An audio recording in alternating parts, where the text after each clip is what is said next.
सोचती हैं कि सियासत का उसूल ये कि माहौल बनाए रखिए। 2007 में यूपी की सत्ता पर दमदार तरीके से काबिज हुई बीएसपी 2012 के बाद आगे नहीं बढ़ पाई। कई बार तो खाता भी नहीं खोल पाई। कुछ नेताओं को मायावती ने खुद साइडलाइन कर तो दिया है, लेकिन कई ने बगावत का झंडा बुलंद कर लिया। ऐसे में 2022 का चुनाव मायावती अब किस रणनीति के साथ लड़ेगी?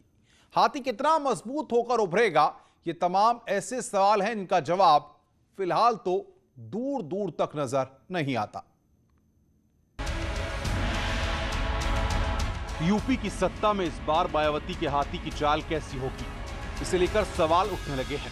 वो इसलिए क्योंकि बीएसपी चुनावी तैयारी से ज्यादा बगावत में ज्यादा बिजी लग रही है। पहले मायावती ने रामअचल राजभर और लालजी वर्मा को पार्टी से बाहर का रास्ता दिखाया और फिर पार्टी के 6 विधायकों ने अखिलेश यादव से मुलाकात कर सियासी बेचैनी बढ़ा दी। बगावत जब मैंने किया था तब उनको लगा था कि हमको बहुत ऊंचा मिल जाएगा, और जब उन लोगों को पार्टी से निकाला गया जो मान्यवर काशीराम जी के ज़माने के हैं, तब आज उनको यह एहसास हुआ कि यहाँ पर कोई चीज़ सुनने वाला नहीं। एक हमारे जो जज होते हैं, जज साहब भी एक बार आखिरी ख्वाहिश पूछते हैं, यहाँ तो ये भी नहीं पूछा जाता।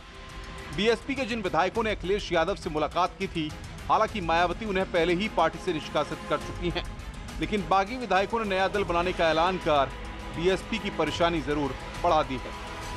लोग एक दल बनाएंगे और हमारे दल के जो नेता डिसीजन लेंगे उस दल में हम लोग जाएंगे।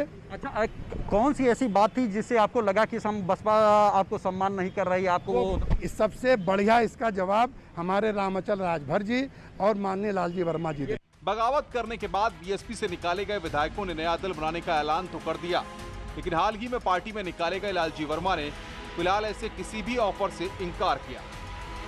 ऐसा कोई प्रश्न विचाराधीन नहीं है और न इस संबंध में असलम रायनी से मेरी वार्ता हुई है।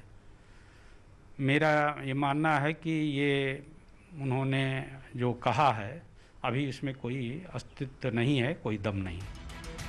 मायावती ने भले ही लालजी वर्मा को पार्टी से निकाल दिया हो, लेकिन वो भविष्य में किसके साथ जुड़कर राजनीति करेंगे, इस पर कोई फैसला नहीं लिया है।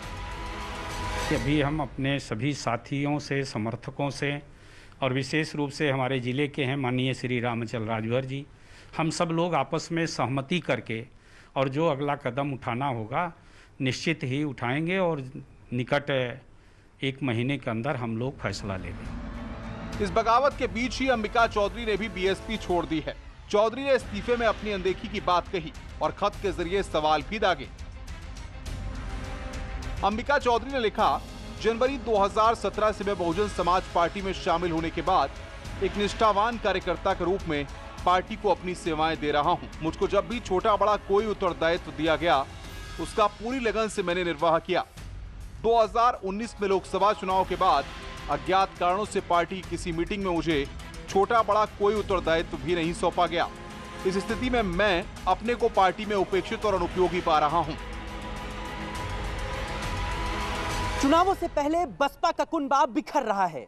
आखिरकार ये मायावती की कौन सी रणनीति है और इससे बसपा के सियासी सेहत और उत्तर प्रदेश के राजनीतिक समीकरण कितने बदलेंगे?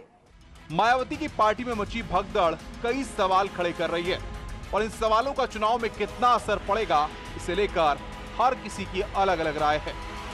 जिस वक्त चुनावी बिगुल बजने के करीब हो, सारे दल चुनावी मोड में आ चुके हैं, ऐसे समय बसपा सुप्रीमो मायावती का अपनी पार्टी के बड़े दलों के नेताओं को बाहर का रास्ता दिखाना, ये घाटे का सौदा साबित हो सकता है।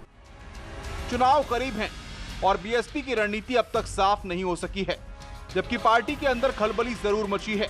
ऐसे में सवाल इसी बात का है कि आखिर 2022 की जंग में हाथी कितना दम दिखाएगा। Bureau report,